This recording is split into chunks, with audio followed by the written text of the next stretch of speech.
Hello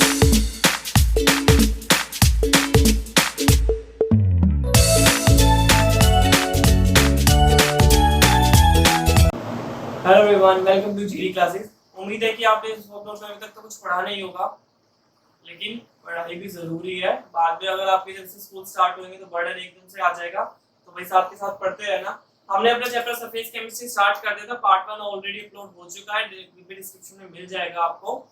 हमने अभी class कहाँ तक खत्म कंप्लीट किया था अपना, कि हमने कौन कौन से फैक्टर आपके डिपेंड करते हैं कहाँ पे, सॉलिड के ऊपर गैस का एब्जॉर्ब होना। ठीक है, अब वहां से फर्दर हम जाते हैं तो एब्जॉर्प्शन पढ़ा था। अब एब्जॉर्प्शन के टाइप्स क्या होते हैं मैं फिर बता दूं। वहां हमने पढ़ा था पॉजिटिव और नेगेटिव एब्जॉर्प्शन, वो नहीं वो दो केस बनते थे वहां पे। अगर आपसे पूछे टाइप ऑफ एब्जॉर्प्शन तो यहाँ पे जो आज पढ़ा रहा हूँ वो बताना। ठीक है, तो अगर हम बात करते हैं टाइप्स ऑफ एब्जॉर्प्शन की तो दो तरीके से होते हैं, फिजिजॉर्प्शन और एक केमिजॉर्प्शन।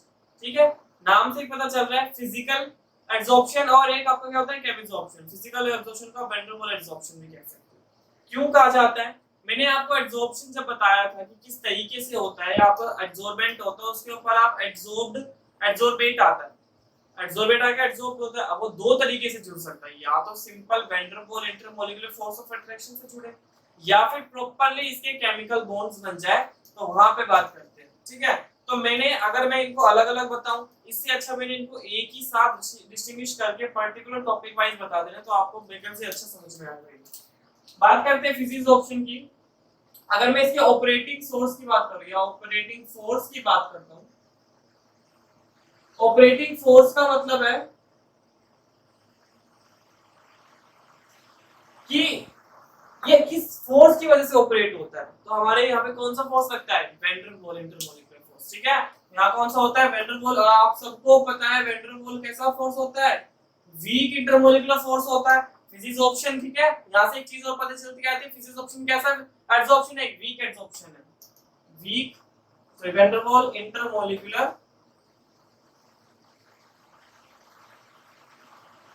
फोर्स।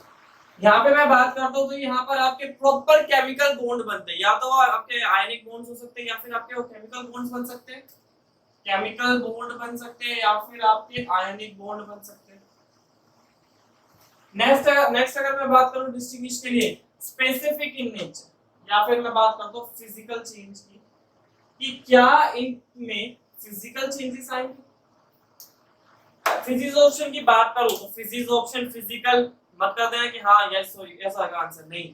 फिजिकल चेंज का मतलब है कि एब्जॉर्ब होने के बाद क्या इनमें फिजिकल चेंजेस आएंगे, ऐसा नहीं होगा। जैसा था वो वैसे के वैसे एब्जॉर्ब होएगा। बट केमिस्ट ऑप्शन में क्या होगा, एब्जॉर्बेंट पे एब्जॉर्बेट आया तो एक नया मतलब नई चीज मिलेगी, तो यहाँ पर आपका क्या होगा, फिजिकल चेंज हो जाएगा। और यहाँ पे फिजिकल चेंज सॉरी उल्टा हो गया, फिजिकल चेंज यहाँ नहीं होएगा और इधर फिजिकल चेंज होएगा। नेक्स्ट जो बात करते हैं, मैंने आपको पहले भी इस चीज के बारे में बताया हुआ, स्पेसिफिक इन नेचर, कि हर एक चीज, कोई भी हम गैस ले ले या फिर लिक्विड ले ले, एब्जॉर्ब है, अब हम उसमें एब्जॉर्प्शन करा रहे हैं तो उसमें स्पेसिफिक नेचर तो हो सकता है। लेकिन फिजिक्स ऑप्शन में अगर मैं बात करूं ना, तो अगर कई हद तक सॉलिड पे हर गैस क्या हो जाती है, एब्जॉर्ब लगभग हो जाती है, और अगर हम और प्रेशर भी बढ़ा देना तो वो तो फिर और इजीली एब्जॉर्ब हो सकती है। तो यहाँ पे अगर मैं बात करूं तो ये कैसा हो जाएगा, यहाँ पे नॉन स्पेसिफिक इन नेचर, और इधर क्या हो जाता है, स्पेसिफिक। यहाँ स्पेसिफिक क्यों है, क्योंकि आपने यहाँ केमिकल बॉन्ड बनवाने हैं। केमिकल बॉन्ड्स तभी हो सकते हैं जब एब्जॉर्बेट के लिए एब्जॉर्बेंट आपका क्या होएगा, ठीक रहेगा, कि भाई हाँ इसमें मेरा एब्जॉर्प्शन हो सकती है, नहीं तो उसके अलावा एब्जॉर्प्शन होएगी नहीं। इसलिए एब्जॉर्प्शन में क्या आएगा, स्पेसिफिक इन नेचर। नेक्स्ट की मैं बात करता हूँ नेचर ऑफ एब्जॉर्बेट। तो जब हमने एब्जॉर्प्शन की कैरेक्टरिस्टिक्स पढ़ी थी, nature of absorbent, nature of absorbent, वहीं से कुछ चीजें निकल कर आ रही थी। अब मैं नेचर ऑफ एब्जॉर्बेट की मैं बात करूं तो अब मैंने गैस के बारे में बताया था कि जितना ज्यादा क्रिटिकल टेम्परेचर होगा मतलब उतनी ज्यादा गैस क्या होगी, लिक्विफाइबल होगी। अब उतनी ज्यादा लिक्विफाइबल है मतलब उतनी ज्यादा वो एब्जॉर्ब हो सकती है। तो यार नेचर ऑफ एब्जॉर्बेट के बारे में मैं बात करूं तो यस, यहाँ पर नेचर ऑफ एब्जॉर्बेट डिपेंड करता है। कैसे लिखोगे इसमें कि higher the critical temperature क्या easily liquefiable gas will is easily absorb। ठीक है, सेम यहीं पर हो जाएगा अगर नेचर ऑफ इसके एडसॉर्ब के बारे में बात करूं मैं। अब यहाँ पर क्या होगा, नेचर हमने टेम्परेचर चेंज कर दिया या फिर मान लो हमने प्रेशर चेंज कर दिया, तो केमिस्ट ऑप्शन में भी आप चेंजेस करवा सकते हो। नेक्स्ट मैं बात करता हूँ यहाँ पर एक्टिवेशन एनर्जी के बारे में।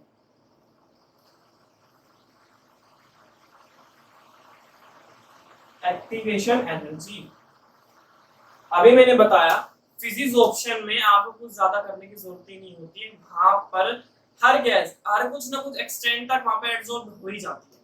ठीक है, अगर इजी थोड़ा सा आपने प्रेशर और दे दिया तो वहां तो इजीली हो गई। और एक्टिवेशन एनर्जी क्या है, मैंने आपको ग्राफ के थ्रू भी बताया था, केमिकल काइनेटिक्स में बताया था कि ये आपका रिएक्टेंट है, यहाँ पे प्रोडक्ट बनता है, या फिर मान लो ये ग्राफ कुछ इस तरीके का आता है, इस स्टेज पे ये एक्टिवेशन कॉम्प्लेक्स बनता है। इस फेज तक आने के लिए आपको क्या चाहिए होता है, ये क्या होता है, एक्टिवेशन एनर्जी।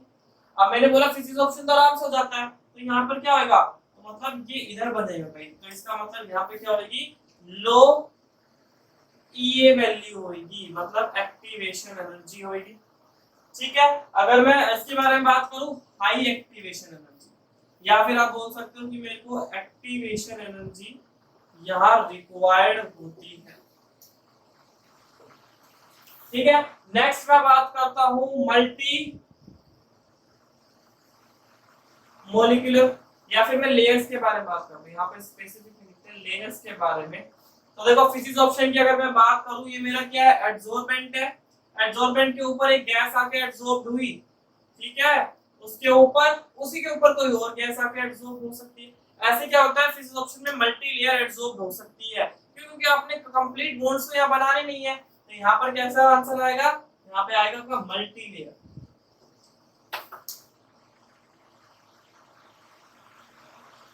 और यहाँ क्या आएगा, यूनिलेयर। क्यों, क्योंकि एक बार एक लेयर से आपका बॉन्ड बन गया एडसोर्बेंट के साथ, नेक्स्ट तो आपको होना ही नहीं है, एडसोर्बेंट के साथ होएगा ही नहीं, उसके साथ आपने बॉन्ड बनानी नहीं है, तो यहाँ पर क्या होगा, यूनिलेयर हो गया।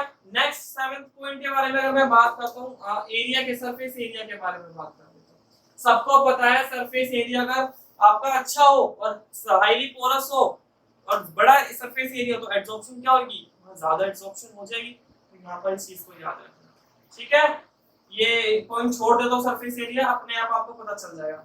नेक्स्ट 8 पॉइंट में अपने आप यहाँ देखो कि फिजिक्स ऑप्शन में बात करूं, on increasing temperature absorption decreases, तो सबको पता है ये तो फिजिक्स ऑप्शन में केमिस्ट्री ऑप्शन दोनों जगह पे आएगा। प्रेशर बढ़ाओगे तो आपका क्या होगा, एब्जॉर्प्शन बढ़ता चला जाएगा। ये चीज समझ में आई, तो फिजिक्स ऑप्शन केमिस्ट्री ऑप्शन में डिफरेंस बिटवीन समझ में आया, कुछ नहीं पूछा जाता, लेकिन आपको डिफरेंस बिटवीन बहुत जरूरी समझ में होता है कि फिजिक्स ऑप्शन में ऐसी क्या चीज होती है और केमिस्ट्री ऑप्शन में क्या चीज हो सकती है। ये इतना पूछने के वाइवा में आपसे कि फिजिक्स ऑप्शन और केमिस्ट्री ऑप्शन में कौन से फोर्स होते हैं, तो कुछ बच्चे तो ऐसे होते हैं कि उस टाइम पे अवेलेबल फोर्स भी भूल जाते हैं, तो इस चीज का याद रखना। नेक्स्ट जो टॉपिक मैं बताने जा रहा हूँ वो थोड़ा सा इंपॉर्टेंट, उस पे आपसे आपका फॉर्मूला, आपकी स्टेटमेंट या फिर आपके ग्राफ, ये चीजें पूछी जा सकती है। उसका नाम है फ्रेंडलिक आइसोटोप। हम पढ़ते हैं फ्रेंडलिक एडसॉर्प्शन आइसोटोप। इसको पढ़ने से पहले एक छोटी सी बात को याद रखो कि जैसे जैसे हम प्रेशर बढ़ाएंगे तो आपका वो एडसॉर्प्शन जो क्या होगा वो भी बढ़ता चला जाएगा। क्यों, प्रेशर जब आपने अप्लाई किया तो एडसॉर्प्शन यहाँ पर बढ़ने लगा।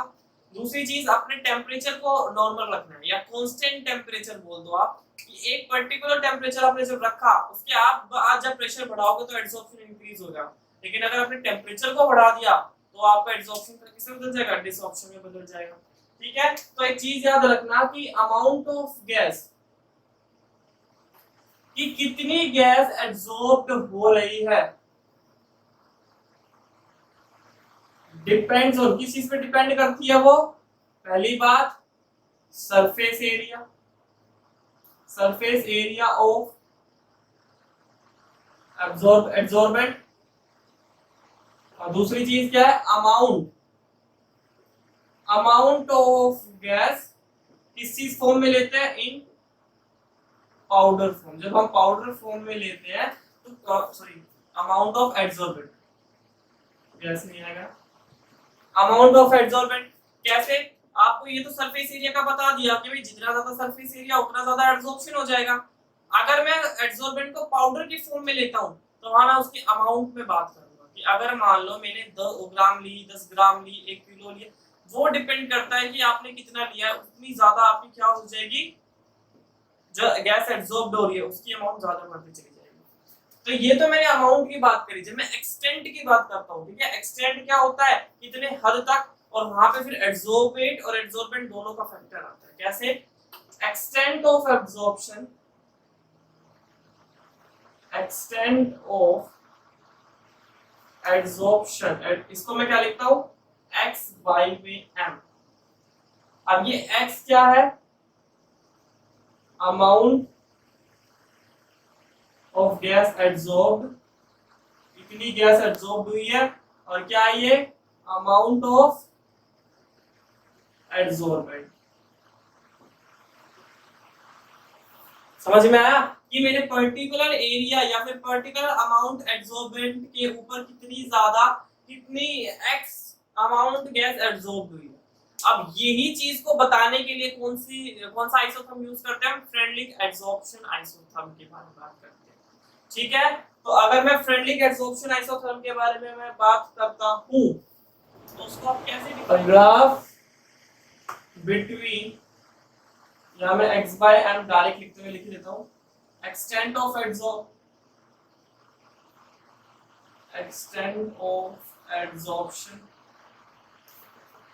फिर बता रहा हूं एक्सटेंट ऑफ एब्जॉर्प्शन का क्या मतलब है, the amount of gas absorbed पर ग्राम ऑफ द एब्जॉर्बेंट। क्या मतलब है इसका, अमाउंट ऑफ गैस एब्जॉर्ब्ड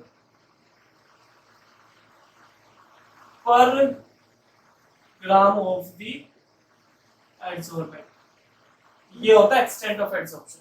अच्छा, एब्जॉर्प्शन आइसोथर्म क्या कहते हैं फ्रेंडली, कि वो ग्राफ जो आप x बाय m मतलब एक्सटेंट ऑफ एब्जॉर्प्शन एंड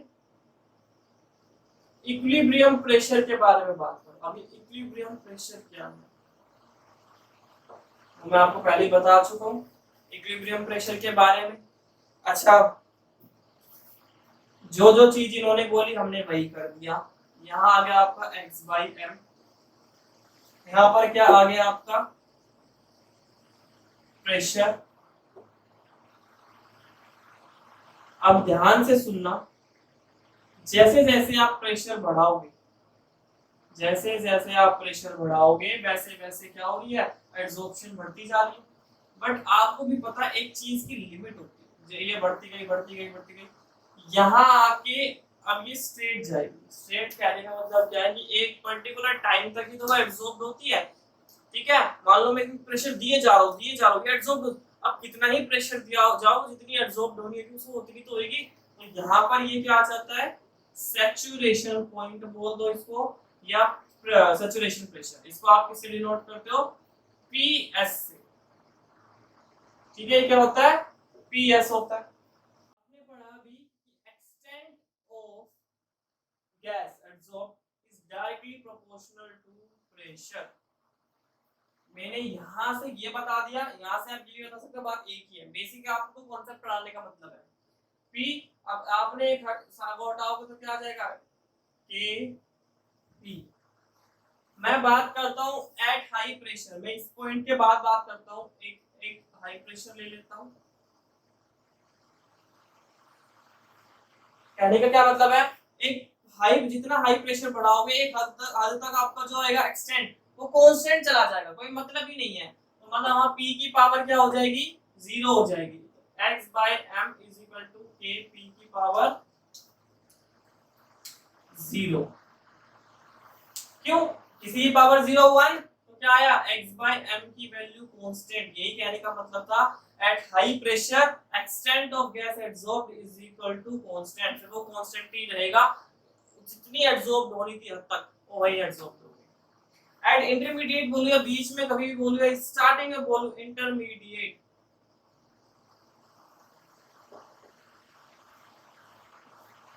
तो जो इसकी पावर, अब इसको मैंने एक सेंस में लिख दिया कि x बाय m जो है ना वो k p की पावर 1 बाय n। इंटरमीडिएट पे n की जो वैल्यू होगी वो 0 to 1 होगी। अब आपसे कोई पूछे कि हाई प्रेशर पे n की वैल्यू क्या हो जाएगी 0। आई जो नॉर्मल आपका एब्जॉर्प्शन हो रहा है, इंटरमीडिएट प्रॉपर हो रहा है, ये जो चल रहा है वहां क्या होगी 1। कैसे 1? क्यों? अब मैंने बोला जब मैं इसकी वैल्यू 1 रखूंगा तो क्या आएगा x/m kp ना, यही आएगा ना अगर मैं इसकी पावर 1 रखूंगा। तो ये बिल्कुल लॉजिकल सेंस तो हो रहा है कि हाँ बिल्कुल ऐसा बढ़ता जा रहा है, क्योंकि उस वक्त प्रेशर की टर्म भी आनी जरूरी है। ठीक है भाई, समझ में आया? इसमें किसी को कोई दिक्कत? मैं यहीं पे नेक्स्ट चीज बता देता हूँ उसकी लिमिटेशन के बारे में। यहाँ पे मैं बात करूँ अगर लिमिटेशन की, लिमिटेशन क्या है? अच्छा, इसी को मैं log both side लो, ठीक है, take log both side, log x/m, ठीक है, log k p की पावर 1/n। अब किसी की पावर जो होती है इसको मैं ये पहले लेता हूँ, एक ये log a b, log a b क्या होता है log a plus log b, log k plus log p की पावर 1/n। तो मैंने इसको आगे लेके जाऊंगा, क्या बन जाएगा ये log k plus log x/m is equal to log k plus 1/n log p।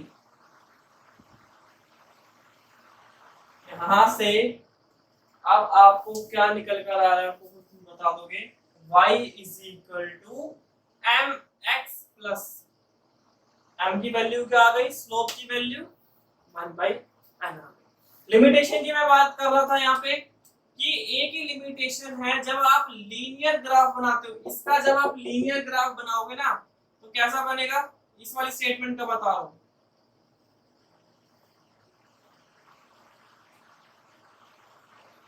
तो आपका इस तरीके का ग्राफ स्ट्रेट बनेगा, सी इंटरसेप्ट भी आ रहा है, इस ये बन।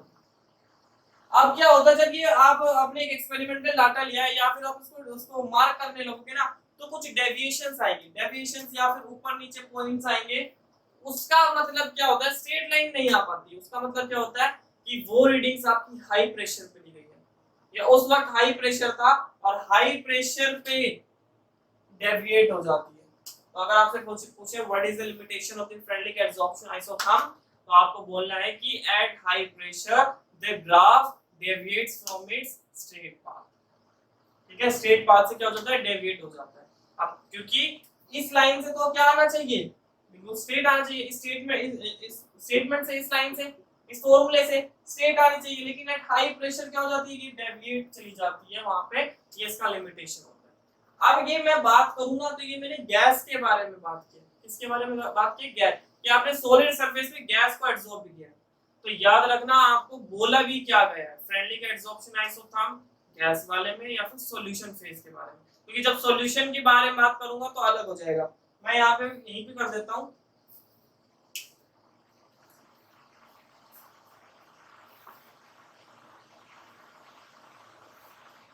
सिंपल सेम रहेगा x/m के c की पावर 1/n। अभी c क्या है, c is basically your concentration.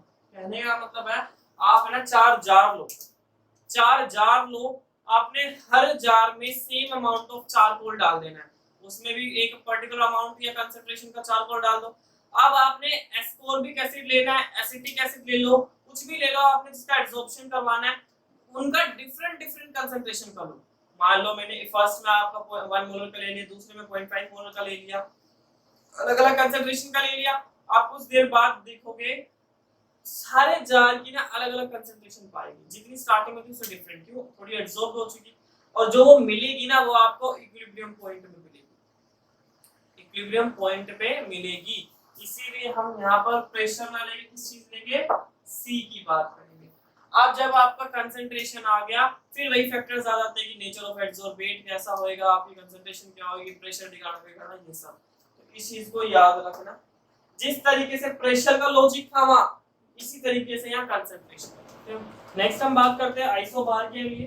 यहाँ पर आइसोबार का क्या लॉजिक है, या फिर हम क्या पढ़ने हैं आइसोबार। आइसोबार मतलब, आइसो मतलब सेम और बार मतलब टेम्परेचर।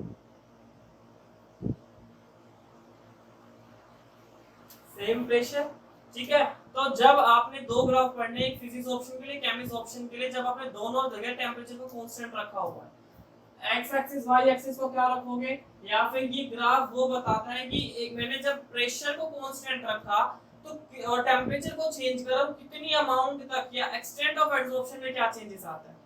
फ्रेंडली एब्जॉर्प्शन आइसोथर्म मतलब सेम टेम्परेचर, वहां क्या बोला था कि हाउ मच या फिर extent of absorption with respect to pressure at constant temperature. यहां क्या है, extent of absorption with temperature with या फिर एट कांस्टेंट प्रेशर। तो यहां पे आ जाएगा x/m, हम यहां लिखते हैं टेम्परेचर, यहां पे भी टेम्परेचर और यहां x/, ठीक है। ग्राफ बना देता हूं फिर समझाता हूं आपको। ये देखो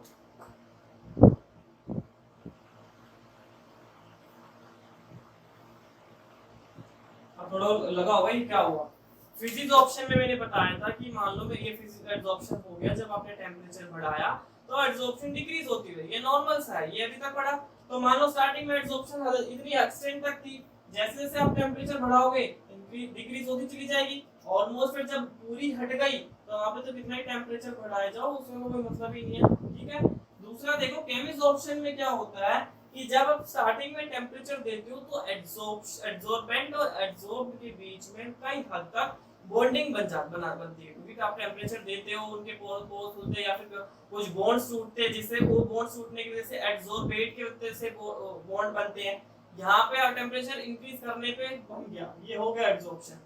लेकिन जब फिर आप ज्यादा टेम्परेचर देते हो, इंक्रीज करते जाते हो, तो वो एड्सॉर्प्शन भी क्या हो जाती है, डिक्रीज हो जाती है। तो जब आपसे कोई क्वेश्चन में पूछता है ना कि what effect of temperature on the physics option chemistry option, तो बच्चे एक लाइन लिखकर आते हैं कि on increasing temperature absorption will decrease. यहाँ पर एक नंबर का क्वेश्चन होगा तो आधा मिल जाएगा, क्योंकि आपने सिर्फ फिजिक्स ऑप्शन का आंसर दिया, केमिस्ट्री ऑप्शन का नहीं दिया आंसर। ये चीज में समझ में आई, ये चीज जरूरी होनी चाहिए। क्या पढ़ा अभी तक आपने आज के लेक्चर में, ये हमने दो टाइप के एब्जॉर्प्शन पढ़ लिया, फिजिक्स ऑप्शन पढ़ लिया, केमिस्ट्री ऑप्शन पढ़ लिया है। दूसरा क्या पढ़ा है, फ्रेंडली एब्जॉर्प्शन आइसोथर्म।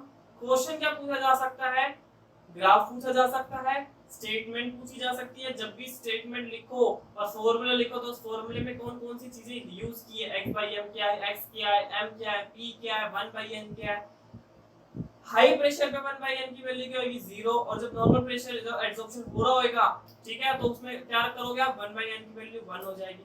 आपने सॉल्यूशन फेज के बारे में बात कर लिया, लास्ट में आपने आइसो बार भी पढ़ लिया। आज के लेक्चर के लिए इतना ही। वीडियो अगर समझ में आई, इतनी सी भी समझ में आई, तो लाइक शेयर जरूर करना अपने क्लासमेट्स के साथ और पढ़ना स्टार्ट कर दो, क्योंकि बाद में फिर आपका बर्डन नहीं आना है, फिर नहीं कह सकते आप कुछ भी, ठीक है। Thank you so much guys.